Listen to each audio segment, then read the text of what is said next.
Good evening, everyone, and welcome to this edition of Meet America. I'm Annie Griffin, your host, and today's subject again is going to be stealing our wild horses away.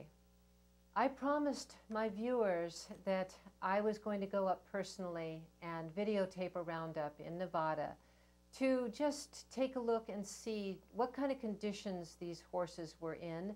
Were they indeed starving? Was the environment being hurt? And I did that. And so I'm going to be showing you the footage that I have brought back for you.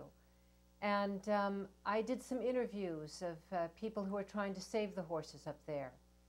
And I want to first remind all of you that the Mustang is the strongest horse in the world. If you remember the film Halaldo, where that marvelous Mustang went to the east to participate in the desert endurance ride, and it won.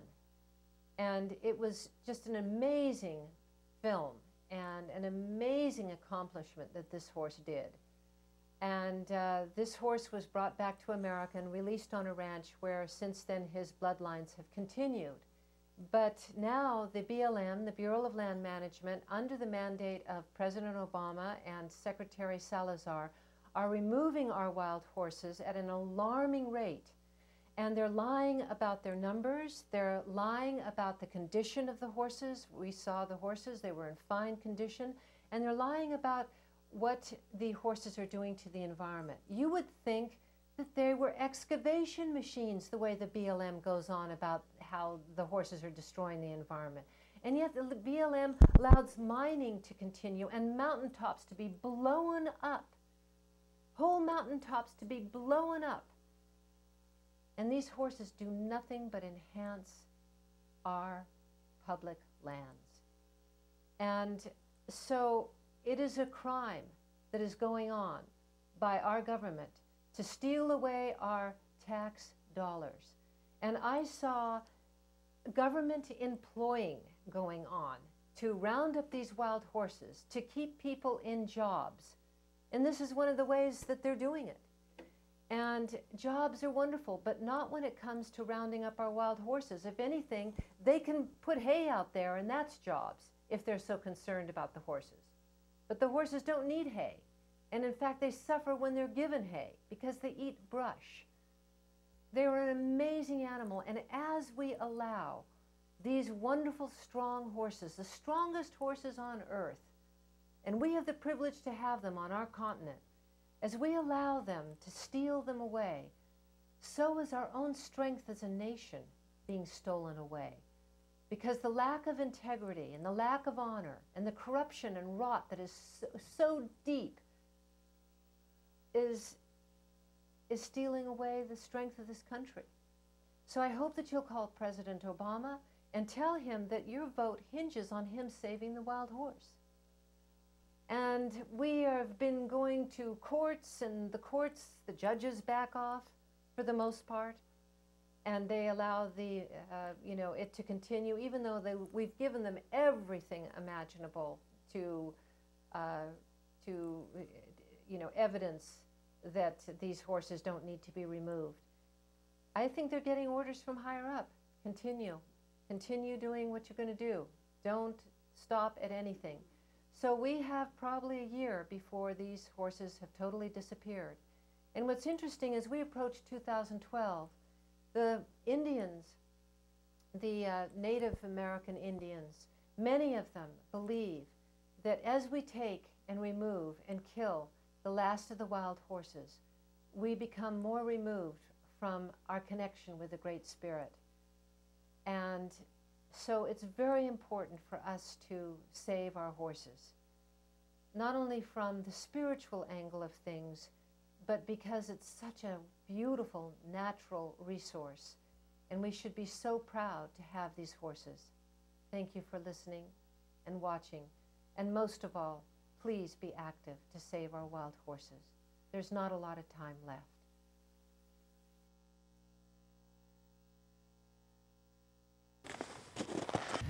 Okay, this is Meet America, folks, and we are out here getting ready to watch the BLM gather. This is Chris Hannafel, and Chris, why don't you explain to the public, what I'm seeing here is a lot of empty, vast land that could hold thousands of horses, and I see a few tattered herds, and a landscape that's pristine and gorgeous. I do not see any destruction. And I just am very bewildered that the BLM says that all this land here has been ruined by horses and they have to be removed. Can you give us an explanation for that, please?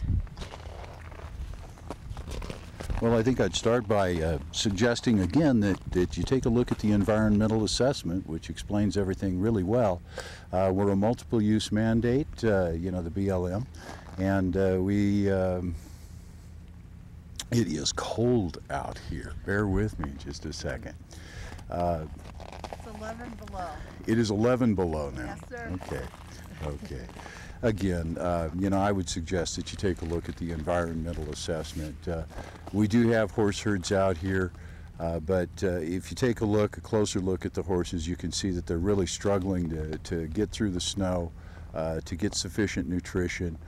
They're not in the best of health right now, body condition wise. We do need to keep the numbers down to the appropriate management level so that we can keep the herds here without having a serious health problem for the horses down the road. It's just a matter of keeping the numbers within the amount that the range can support. Do you see what I'm saying? Okay. Okay. Well, they seem pretty fat and healthy to me, but I don't know how much you know about horses. I've had horses all my life, and so I know quite a lot about them. And the horses that I see here don't look like they're struggling. Brian, can you hold that for me a little bit? I'm trying. We are now headed towards the trap, what they call trap site, and we are just out of Panoche, maybe 10 miles, where we all met and introduced ourselves public. We are taking you on a wild horse roundup so that you can witness for yourself this criminal activity that is being done with our tax dollars. And we have with us driving Craig Downer, who is a wildlife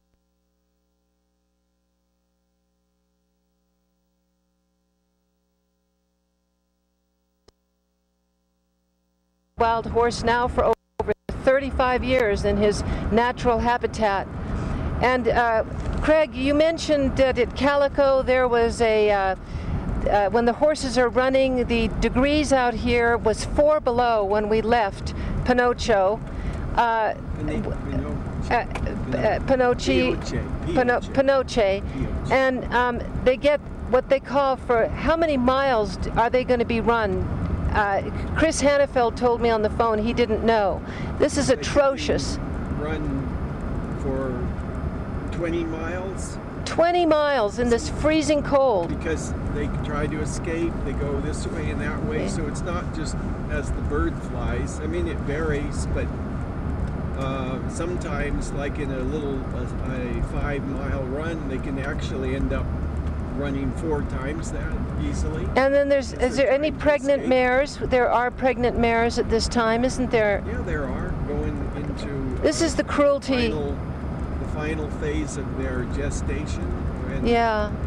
They are. You know, and people, you need to understand that in all this vast land that you are seeing here, they are so mean-spirited that they're saying there's too many horses and they're destroying the environment. Well, guess what? What about the buffalo, the 30 million buffalo or more? Did they destroy the environment? And everything, human beings destroy the environment more than anything. Why can't we let the horses be? They do not destroy the environment. They restore. They belong here. This is their cradle of evolution. Yeah. Yes, this is where they contribute to the soils and to the food chain. Yeah. In so many ways. Look at this vast land where thunderous horses could be. And so this is the criminal activity I want you to witness. Please contact your senators, your congresspeople, talk to your friends. I want you to be aware of what your government is and what it's doing to us, the American people, stealing our tax dollars, destroying our wild. And setting back the natural adaptive process of these animals that from many generations that are restoring themselves in their valid niche here in Western North America. Yeah, horse.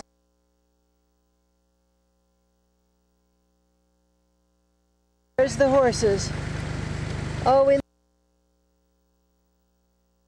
The horse. Did you see the foal movie? Yeah. Back there? The what? Yeah. Did we see what? The droppings. There's a stallion. Hello, darlings. Oh, I wish I had my. Are you getting it? Let me know when you're done. We'll continue on. It's really great. Free as. Where is he? He's down below. I see him. Belly. That looks like a younger horse. There we go, darlings. Look at how healthy he is. Yeah. Healthy. No one can survive this, but that beautiful horse. Yeah.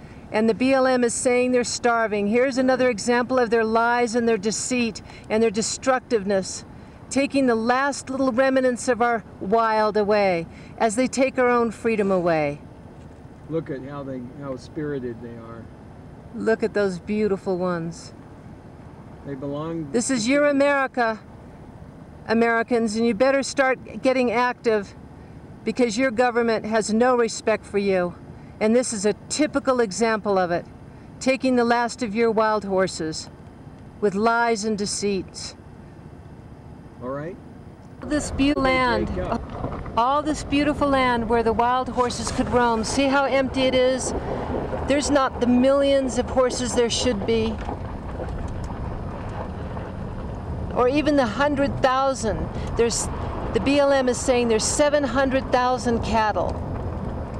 And yet they begrudge our 28,000 that may be left. We're not even sure. Horse activists are saying that it might be as low as 15,000. And BLM is saying it can be as high as 37 or 38,000. But folks, look at all this beautiful land where the horses could dwell, our public lands, and they're taking them all, taking it all away. And it's empty. That's how mean-spirited our government is. This is all empty lands, and yet they talk about the environmental impacts of the horse, yet huge gouges of earth for mining are allowed, where they don't even replace the environment. But they begrudge the horse its hoofprints upon the land. But they begrudge the horse its hoofprints upon the land. We better start paying attention to what this government's doing to us and to our wild. We've got to take it back. Okay, there's some horses. There's some more of your wonderful horses, public. Wild and free, but not for long. And do they look like they're hurting this environment? Do you see great gouged out areas of dead like they do with the mining? Do you see any of this? Does any of this look destroyed to you? Unbelievable, the lies. Unbelievable. And I'm here to bring it to you.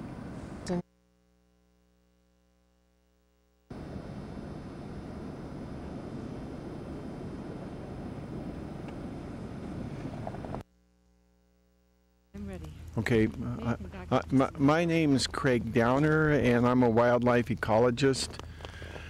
And I honor the horse as a returned native here in North America and here in Nevada, my home state. You have to realize that the wild horse is not the same as a slave horse or a domestic horse. It's a horse that's living as its ancestor did for millions of years, and it's returning to its truer nature out here in the land of its origin and long-standing evolution. So what's wrong with this? They are an asset to the ecosystem. They help reduce the dry, flammable vegetation, and their droppings help to build the soil. They also help to seed the plants, and they contribute to the food chain. So what's the problem? Why are they all this negativity and saying, oh, there's too many, they do this and that because they go take a drink and because they eat their food? It's just discrimination, negativism. And the Bureau of Land Management also controls mining on public lands, and as well as the ranching and the off-road vehicles, but they will often allow them to really rape the resources. They'll allow huge developments to support the cattle and sheep ranching, huge subsidies. They'll also allow tremendous open pit mines that allow cyanide heap leaching and drain the water tables. So we're just asking for fairness. And you know, the law says that they shall be the principal presence where found in 1971. And that's just not happening. They're being marginalized. And they're not getting their fair share out here. So my proposal is reserve design for naturally self-stabilizing populations and not over gathering, excessive gathering, which is now occurring. Right. And these are not, they're setting these horses up for inbreeding because there's too few left. That's my opinion. Speaking about environmental assessments, I personally have an experience with that, and many, many times where I found incredible flaws in these environmental assessments, favoritism, outright lies, and I won a lawsuit against the Kootenai National Forest because they were going to aerial spray with Roundup 85,000 acres because of so-called invasive species, and we stopped them because their environmental assessment was so flawed. What I see here is pristine, beautiful landscape, and I see healthy horses so far. The ones that I photographed at closer range, I do not see, I mean, maybe close up when we do the roundups, but even so, that's part of nature, and these are wild animals. And under that wild jurisdiction, they have the right to live a wild life.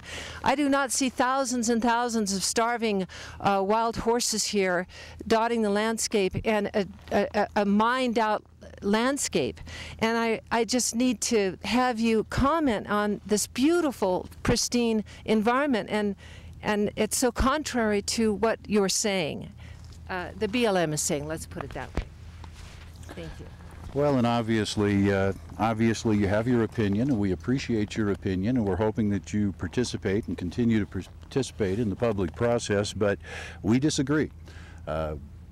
We're looking at the horses. We're saying there's not enough feed out here during the winter to keep them through the winter. Come spring, there could be a problem if we have as many horses out here as we have now. And we need to pull some of these horses off so that we can maintain healthy herds for the future. My understanding is wild animals aren't supposed to be pampered. They starve and they die. That's part of Mother Nature. There probably were thousands of buffalo dying in the old days. Many deer died from starvation. And I also understand that the BLM has also tried to remove a lot of predators. And it's not your fault. We appreciate very much this openness of yours and the dialogue. And you're great, Chris. You're absolutely amazing. But there are high-powered lobbyists in Washington who get huge salaries that lobby our representatives, and that's why we, the public, need to change so people like Chris can truly do a job of protecting and the great stewards of the land. And I believe in your attitude, you really are a great steward of the land. That's what you want to truly be. But this idea of pampering wild animals, that they should starve to death, that they can't starve to death, well, that's part of being a wild animal. And horses have been around for, you know, I don't know, a long time, millions of years probably, and then they disappeared, and the same DNA of horse that was taken away is back here again. And my hope is that the BLM will start listening, because our politicians will change, because the public is going to be involved and active, and that's that's how democracy works. And this public process that you're offering us is a very important one, and you're a great spokesman.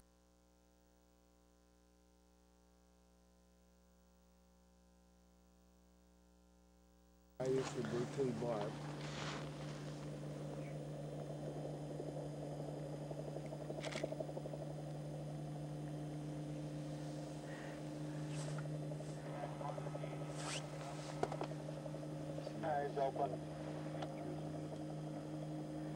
I'm trying to locate these horses for you. And they're all grouped together for safety, see? That's their instinct. They're grouped together for safety. It's a straggly little herd. I think that's them right there. A straggly little herd, you see? Just broken, separated into. Here we have health care issues. That's a large group actually coming in. Yeah, I think it's probably 2 or 3 bands. that mass Huge together. deficit. Huge deficit in this country, and this is what they're spending our tax dollars on, folks. Millions of dollars. I don't know how much this particular roundup's costing you. Straggly little herd.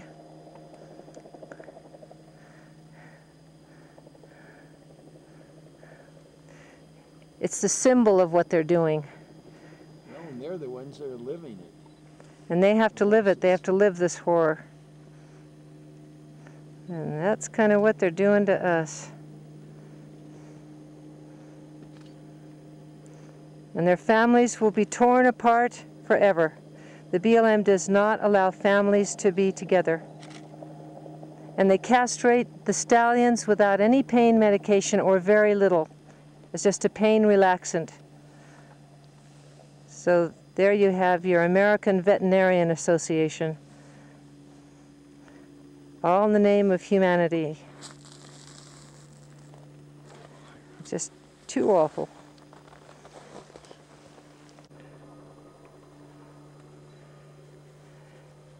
There's the Judas horse, see?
They're coming to take their freedom away, folks. All in the name of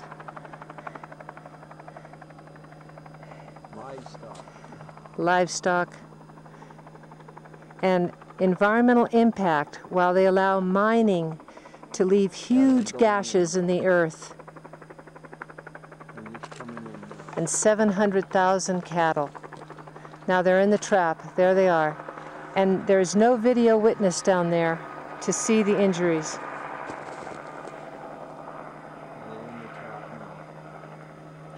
He's closing the gate. Closing the gates.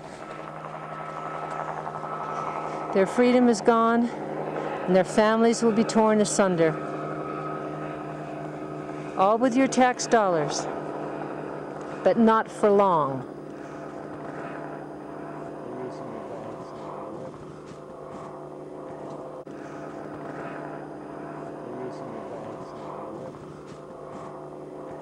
We got to stop it this year, folks.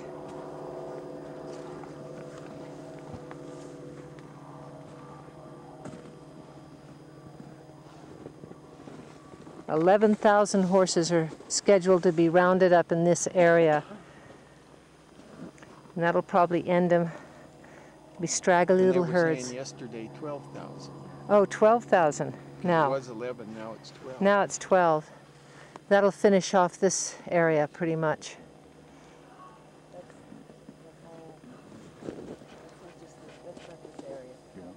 This area is 750. I mean, yeah, it's the whole western United States. Oh, Yeah. it's the whole western United States? I Hey, thought we it was got just... a fire going They got a fire going? or something. What's all that steam? What's all that The stuff? steam is heat. Is that from what? Either exhaust from the truck or steam off the horse. If the horses were putting out that much steam, what's this one that's coming up? I'm just wondering because I haven't noticed that before.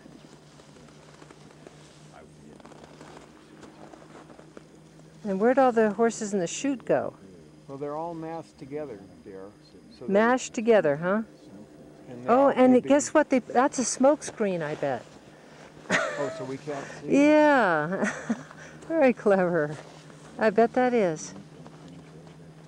Could be. That's a beautiful smoke screen, I'll get a folks. picture of it, 'cause I've never seen it You before. can't see anything. No, it's the steam coming off the horse.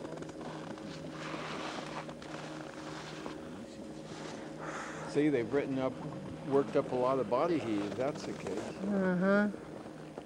So what they'll do is they'll start to load these here, not right this second, but you'll see them here, I'm sure. You know what? There's so much reflection in the thing. I don't know what's going on, but I can hardly see anything because I mostly see my own reflection. It's so distracting. Yeah. I can't really see it. I don't like those channels. I prefer direct view. I'm going to try and get advice like Is it on? view. No, I turned. Okay. Yeah. Just do the best you can. How do you do it? Do you have your reflection? No, I'm in the shade. You might want to get in the shade. They'll be separating, like, What? they'll be separating the stallions from the mares. Oh, God. Hold on. Okay. Lately, I have Here, to... you want me to help you? Yeah. Okay.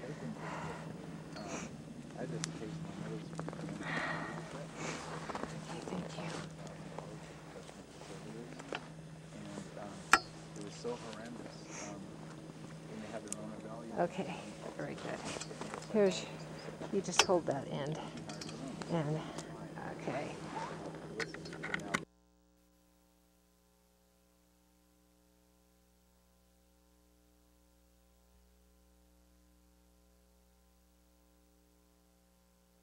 I want someone to be...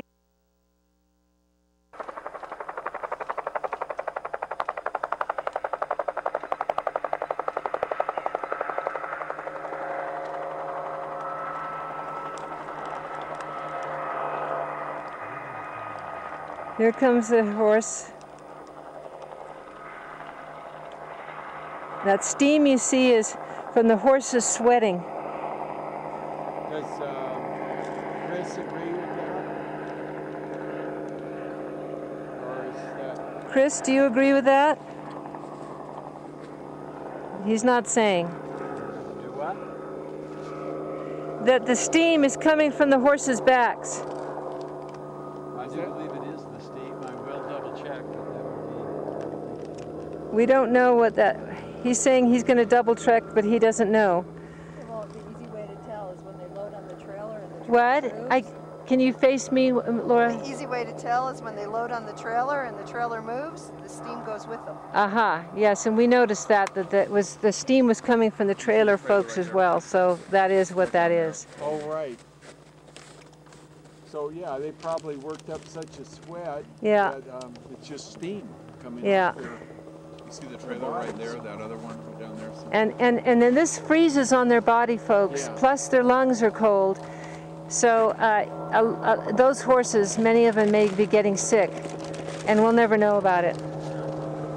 You can take video and photos, Okay. and at that point I'll know, I'll have a better handle on where the horses are going, because they're going to ship to maybe 2 or 3 different facilities.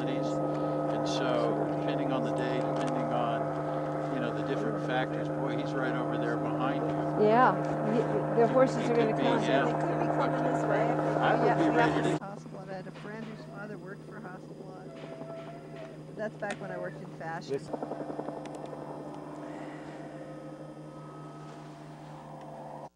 I guess my question, just in your, you might comment on what he said. The BLM again is mandated by the 1971 Wild Horse and Burro Free Roaming Wild Horse and Burro Act to maintain healthy herds. We're maintaining healthy herds. Part of that process is to gather the excess horses off the land. We certainly appreciate Mr. Downer's viewpoints and hope that he'll continue to participate in the public process and bring his viewpoints forward. Okay. We listen to those viewpoints as well as those of many other people. A lot of differing viewpoints as we go through the process. What about when you run? I hear a veterinarian said that when horses are run up to 20 miles, and of course they're zigzagging around by these helicopters, what do you say to the freezing lung that happened at Calico? Is that a possibility here? I wasn't at Calico, and I'm not aware of any freezing lung. Okay. Yeah. Craig, you might want to comment Here, on that? hold on, get the microphone. Through running, which is very stressful, helicopter chasing, they can cause their alveoli in the lungs to burst, and it can cause severe pneumonia to the horses, and they can die from it. And later, when they get to the holding facilities, they can succumb to respiratory failure. Have you seen this at Calico? Yes, I have seen this at Calico, There's and no report but we were in blizzard conditions there a little about a year ago, and we asked the vet about that, and he tried to minimize it. But the fact is that many of them have succumbed in this freezing weather, and they have died subsequently, days later, when they're brought to the holding facilities. I'd like to respond to Chris's comment, and I really appreciate that he says that he would like to maintain healthy herds out there, but I think one of the best ways to maintain healthy herds is just to allow the predators to come back, and that would maintain the population levels without having to do these roundups. So the BLM would stop removing the predators because of the pressure from the cattle industry on our Congress. Then none of these there would be absolutely no excuse for doing these helicopter roundups. So let's bring back the predators and let Mother Nature take care of things instead of man. There's plenty of land for Mother Nature to strike a balance out here. Yeah, it's 11 degrees out here. Aren't these animals admirable that they can survive out here in this stark but beautiful landscape? I want to share with you something else that happened here in the Ely district. Did you realize that a little over a year ago, 1.4 million acres of legal 1971 herd areas in 12 different herd management areas were zeroed out? That is, there's now no more wild horses allowed in these areas, and they tried to get every last one. And there was only 620 there, and then I said, well, but there's always going to be a good number over in the Eagle Complex. That's where we are now. And now they're going to take this number down further. I just think it's unfair that they're giving the hog share of the resources to the livestock, and they're marginalizing the wild horses. They're buckling into the ranchers. And they're not listening to the general public that love these animals. Millions of people love these animals, and they're a great spiritual boost to them. And the animals in their own right deserve our respect, and they deserve a place out here where they can be genetically viable. Okay? Introduce yourself and what you do. My name is Laura Lee, and I'm project manager for Herd Watch, and I work for Grassroots Horse. And we're a citizen action group that comes out and takes action. But again, that process of taking action, this process, once you get here today to the roundup, the process for public input and to change what's occurring out here, it's done, it's over. That there's things called RMPs, Resource Management Plans, RAC meeting, Resource Advisory Council meetings. That's where the public needs to be educated, and that's what they need to begin to read and look at if they want to affect change and really advocate for the horses. Here we're documenting what occurs. We're keeping an eye on the horses and trying to kind of educate the public to what occurs here.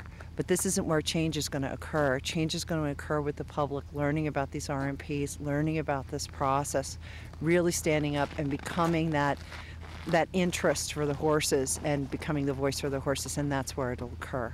And I think that's real important. Now you have a blog spot, don't you? Yeah, I've got a blog site. It's on WordPress. It's Art and Horses Laura Lee at wordpress.com, but grassrootshorse.com. You can link into my blog and link into their blog, and that's kind of what I'll update through. And we do have some lawsuits now standing, First Amendment suits, which basically say we have a right to see and a right to know, which again is how change is affected. It's when the press brings these stories to the public, and the public can then form their opinion, get involved. But again, getting involved starts with things like those resource management plans. So if they go to the grassrootshorse.com. Grassrootshorse.com. Yes. Is there those sites available for people to go and make comments when the comments are needed?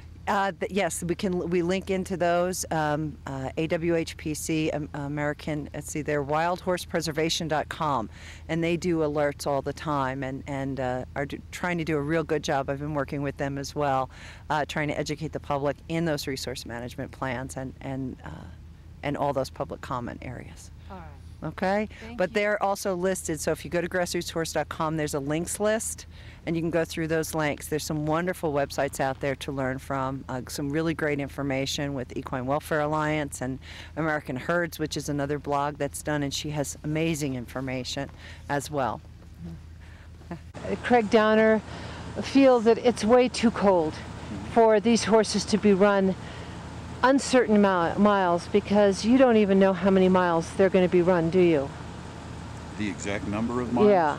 No, but I'm sure that they will run these, and not actually run these horses, but they will herd these horses a safe and viable distance. They're not going to run these horses, and they're not going to herd these horses or guide these horses an excessive distance.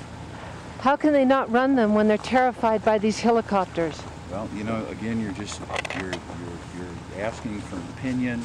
You're trying to bait me, and I'm not going to be baited, and I'm not going to enter a debate. Not baiting at all. I'm coming from a humanitarian point of view.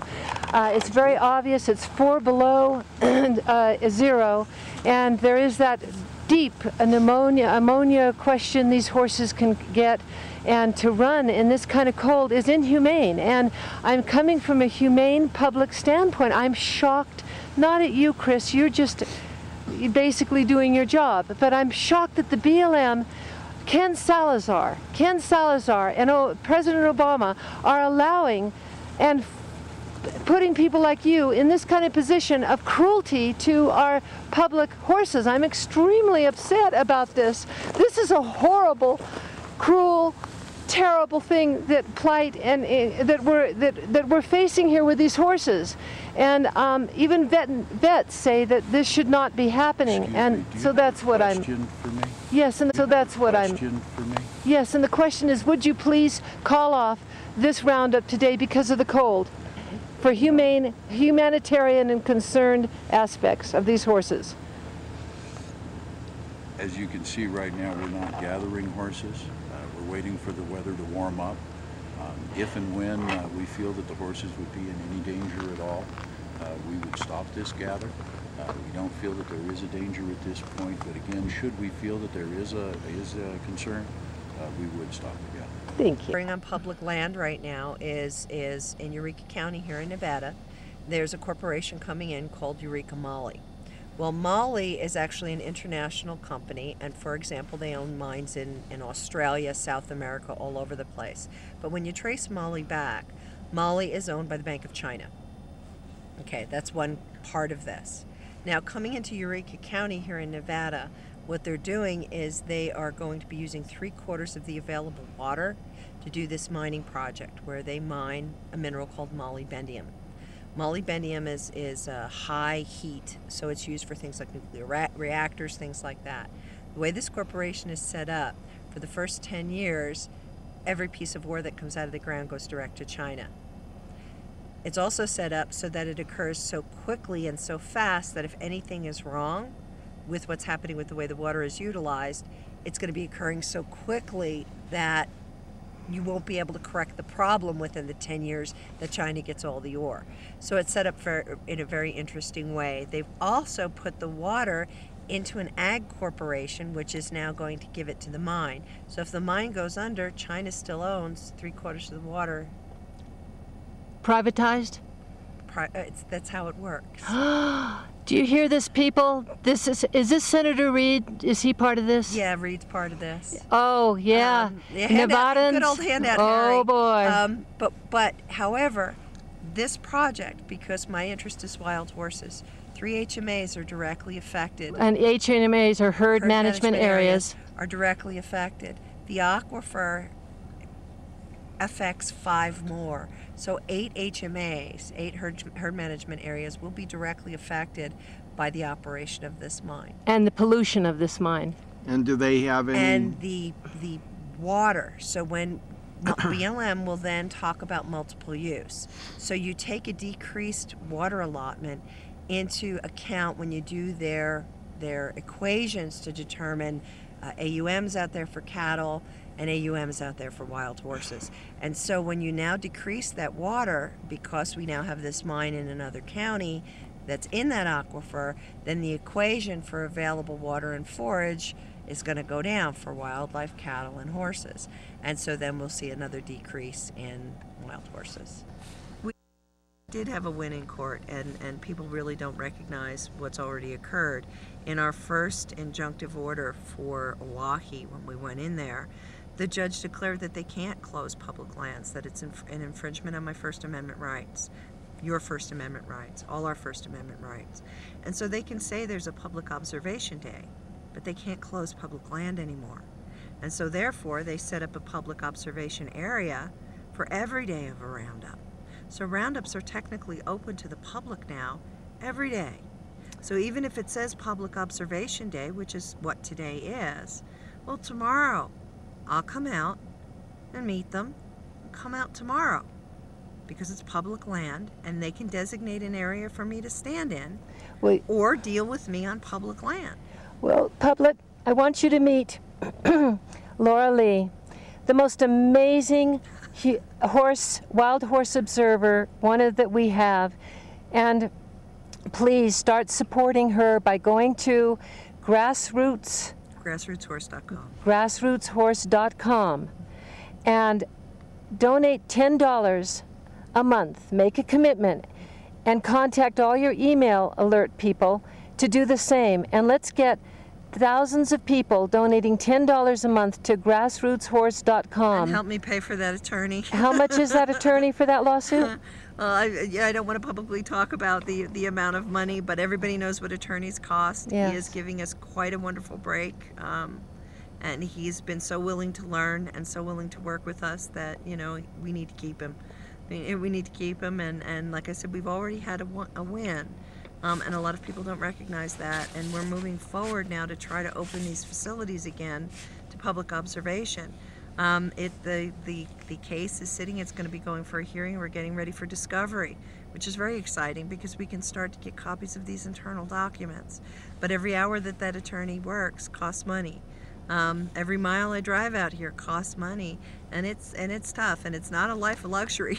I swear to you. As you can see, and you live with your dog, your wonderful dog, and your little Land Rover with the broken door, can't even afford. It's not even a Land Rover, it's an Explorer. And no, I can't open the driver's side door because it's broken, but I'm not using the money to fix it because it's money I could put in the gas tank. That's right, that's right. You see, and she goes out, you go out, and you film all these wild horses in their natural state to prove that they're not hurting the environment and not hurting. Well, and not just the wild horses, but the water sources and the forage and I go to the counties, and I'm starting to look up the other resources that are happening, and who owns them, and who owns the water rights, because that's a state issue, and learning about how to get involved in the RMP process and all of these other issues in order to expand the education base and then pass that on to everyone.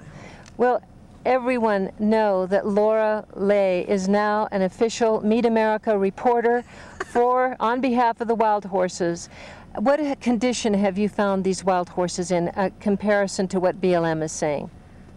This is a time of year that when you come out, it's winter time, and we are coming into the middle of winter. So the horses aren't going to be as fat as they are, say, in September or the beginning of October, because they're starting to use those resources that they've gotten during summer. When you start to see horses at the end of February, again, that's when you're going to also see horses in their hardest time of year. They're wild animals. You look at all the other wild animals out here and you see the same thing. So this is not the time of year when they look their best. They look their best end of September.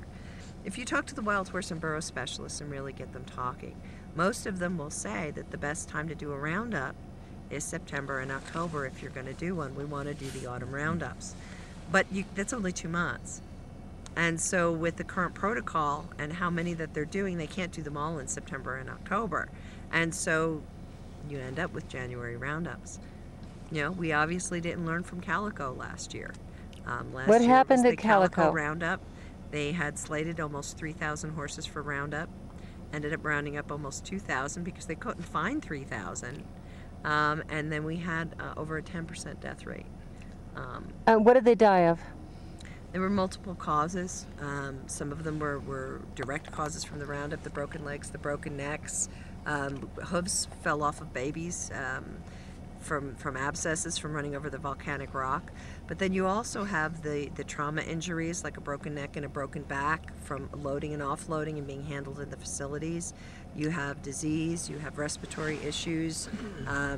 You know, we had the pigeon fever, not pigeon fever issue in one of the facilities. And it's constant. So we really did have an over 10% death rate from Calico. Hold on. Okay. Craig, why don't you say real quick They should have rebars here called wild horse anti-cattle guards, so the wild horses don't break their legs. They can panic when they're chased. Yeah. And I found the case up in Calico where one had broken his leg. So here's another example of BLM's negligence and not doing what they should to help protect our wild Horses have been here pawing the bushes to get some food, to get some grass. So this is what they eat. They eat these little tiny bushes. Yeah. Where the horse go? Where the horse go? Amazing. Look what these wild horses can survive on. They don't need hay, but when they're put in these holding areas, they're given hay, and oftentimes it's such a different diet that they get colicky and die. This is reported by the good people, Laura Ley, who you just interviewed. We can hear the helicopter rounding up and terrorizing our wild horses as we speak. It's so sad. Instead of letting them be, which would be no cost to the American public, despite what the cattle men tell you. I wanted to discuss when there's this thing called, when BLM does a proposal, we as Americans have this honor that has been bestowed upon us. And this honor is the right to participate in government processes, in the management of our nation's resources. And BLM and other government, BLM is required to involve the public in this. When you were talking about how they're disrespecting the public, I have become involved in every possible level of that public process. And as a result, I've ended up learning to investigate all kinds of laws and case laws and BLM regulations and BLM policy and various things like that. And there is no words to express how flagrantly they are abusing the laws, not just like, you know, sending Mustangs off into the night, We're talking about basic American rights on the most basic level that they are being incredibly arrogant about, right? They literally are acting like that we serve them, and that public lands and public resources are for the elite. Okay, so now with respect to the last blog story and the amount of research and stuff, some of the stuff that contained was research and information that was garnered from many different horse and burro advocates, a lot of hard work, like the capture status records that American Horse Defense Fund was finally able to get from BLM. They had actually asked for the capture status, the records of every horse and burro that is in long-term holding. And these are the horses that BLM is claiming is, causing the escalating cost. BLM was not able and unwilling to provide that information. They only were able to provide information on horses and burros that had been removed, gathered is what they like to call it, removed within the last year. So there was like this vast thing of records that they wouldn't or couldn't account for. Of horses that are supposed to be in holding and aren't? Supposed to be in holding. Well, we don't know where they are, but they will not provide any records on them, okay? But in that short period of time, it was actually a little over a 9-month period that we were able to get records for. We were able to cross-reference what they claimed were in holding with different BLM reports about what they said they removed and what actually ended up in the capture pens. And just in the little bit of the areas that we were able to cross-reference, we already started finding discrepancies, 20, 30, 40 horses gone. Or in some cases, BLM reported they never removed them, but they showed up in the pens. It's like, there's definitely some funny numbers in some of the things that we've been able to crowbar out of BLM. Another one that came up with that is that an advocate, and again, that post was actually the work of a lot of different people. Another advocate had spotted a BLM truck and managed to get, it was a horse hauling truck that had a big BLM logo on the side. It was actually 2 of them, and they had 2 consecutive license plates, and so they were actually able to get photos of the license plate. So another advocate put in a Freedom of Information Act request, and it came back that they had no records of the trucks at all. And then, but they were able to provide, they said, well, we can provide information that the horse trailers came from another BLM place, but you're going to have to resubmit your request. And so we did a little investigation, and we found out that those horse trailers were brand new in 2008, which is the same year that BLM said, we don't have enough money to continue to feed and support all these horses and burros. And so now we're considering euthanizing tens of thousands of these animals. So that the same year that they don't have the money to feed them, we're finding brand new horse trailers and trucks that they say they have no records of purchasing. So like that blog story is actually a compilation of a lot of different people. And one of the things that I try to do on American Herds is I try to give people an outlet that may not be in a position to be so public or so vocal about it for whatever their particular reasons are. They may not want, to be associated with. But there's a lot of people that are working on this issue. Now, to kind of get back to your question about horses going to slaughter, we don't have any proof. But one of the reasons we don't have any proof is because BLM will not let any member of the public near anything. We've asked for cameras on helicopters that conduct gathers. We've asked for cameras on the trucks. We've asked, we can't get into long-term holding. We get very limited access to short-term holding.